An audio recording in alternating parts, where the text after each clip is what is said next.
Hello everyone, welcome back to our channel.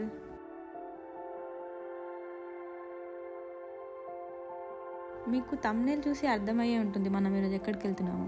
Biggest Hindu temple in Abu Dhabi, the BAPS Hindu Mandir. So అక్కడ rules and regulations ఏంటి, timings ఏంటి, availability of transportation, అవి అన్ని details చెప్తాను. Last వరకు miss అవ్వకుండా చూడండి.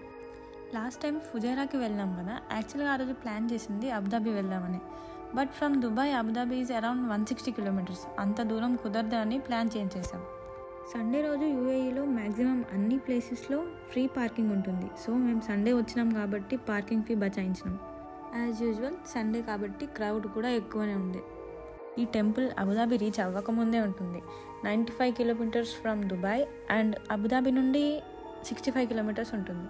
టెంపుల్ ఆపోజిట్లోనే మనకు చర్చ్ కూడా కనిపిస్తుంది. ఎందుకంటే ఈ బాబ్స్ హిందూ మందిర్ అనేది ఏదైతే కట్టిన ప్లేస్ ఉందో దాన్ని ఒక కల్చరల్ డిస్ట్రిక్ట్ అంటారు. ఇక్కడ ఎవరైనా వాళ్ళ టెంపుల్స్ని పెట్టుకోవచ్చు అంట.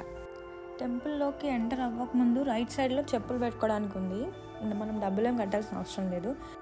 కానీ మనం లగేజ్ పెట్టుకోవడానికి క్లాక్ రూమ్స్ లాంటివి ఏం లేవు. ఇంకా లెఫ్ట్ సైడ్లో వాష్రూమ్స్ కూడా ఉన్నాయి.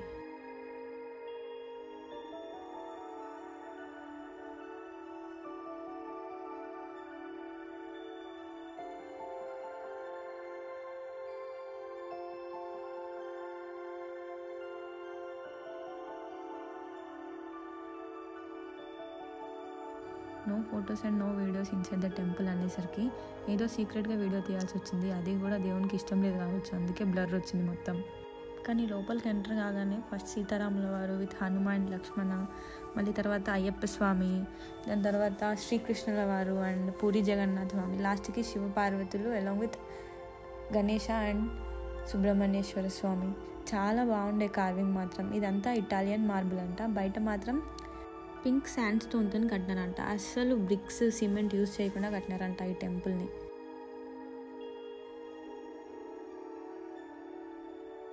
ఇక్కడ అభిషేకం కూడా చేయించుకోవచ్చు. అంటే పైన మాత్రం పూజారి అట్లా ఏం లేదు, కర్పూరం, హారతి, దీపాలు అట్లాంటివి ఏం లేవు పైన. కింద మాత్రం ఇక్కడ అభిషేకం చేసుకోవచ్చు. ఇదే ప్లేస్.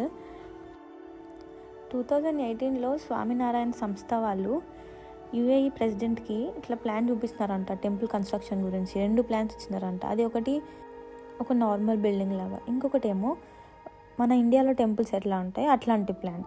అప్పుడు ఆయన ఏమన్నారంటే, మీరు టెంపుల్ కన్స్ట్రక్ట్ చేస్తున్నారు కాబట్టి టెంపుల్ లానే ఉండనివ్వండి అని చెప్పినారంట ఆయన.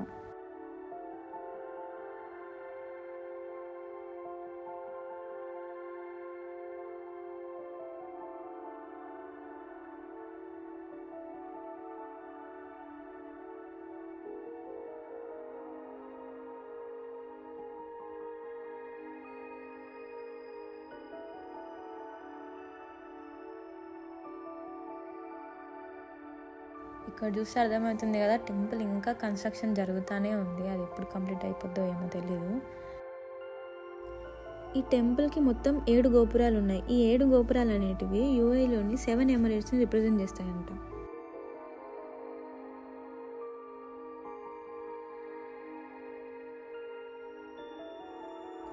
ఈవినింగ్ 7-7:30 అయితే టెంపుల్ చుట్టూ ఉన్న ఫౌంటైన్ వాటర్కి గంగా హారతి ఇస్తారంట. ఎందుకంటే ఎలాంటి నది ప్రవాహం లేదు కదా ఇక్కడ. సో ఉన్న ఫౌంటైన్ని నదిలాగా భావించి గంగా హారతి ఇస్తారంట ఈవినింగ్. చాలా బాగుంటుంది నైట్ వ్యూ కూడా, ఎందుకంటే అన్ని లైట్స్ ఉంటాయి కదా, మస్తు ఉంటుంది.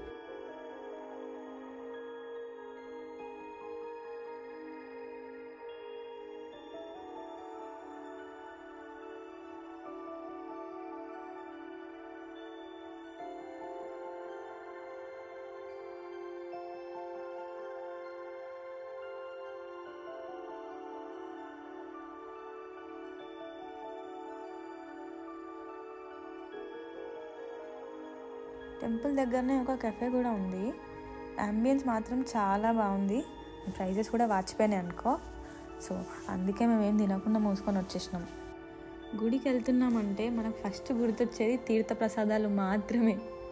మేమైతే ఏకంగా భోజనాలు కూడా పెడతారని అనుకున్నాం. కానీ ఆడికి పోయినాక చూస్తే పంతులే లేడిగా తీర్థం ఎవరిస్తారు మనకు. టెంపుల్ నుంచి బయటకు రాగానే ఇట్లా డివైన్ ఐ అని ఒకటి పెట్టినారు. దీంట్లో నుంచి చూస్తే టెంపుల్ మొత్తం కన్స్ట్రక్షన్ కనిపిస్తుంది. ఇంకా ఇక్కడ అన్ని లాంగ్వేజెస్లో రాసినారు. తమిళ్, మలయాళం అన్ని లాంగ్వేజ్లో ఉంది, కానీ తెలుగు తప్ప. మరి తెలుగు వాళ్ళు ఏం పాపం చేసినారో మరి. మీరు బస్లో రావాలనుకుంటే అల్గుబైవా నుంచి అబుదాబికి ఎవ్రీ 40 మినిట్స్కి ఒక బస్సు ఉంటుంది. అల్సంహాలో దిగి అక్కడ నుంచి మీరు క్యాబ్లో రావాలి టెంపుల్కి. టెంపుల్ టైమింగ్స్ వచ్చేసి మార్నింగ్ 9 నుంచి ఈవినింగ్ 8 o'clock వరకు. మండే రోజు టెంపుల్ అనేది క్లోజ్ చేసి ఉంటుంది. ఇలాంటి మరిన్ని వీడియోస్ కోసం ఇప్పుడే లైక్ చేయండి, షేర్ చేయండి and subscribe to our channel. Thank you for watching.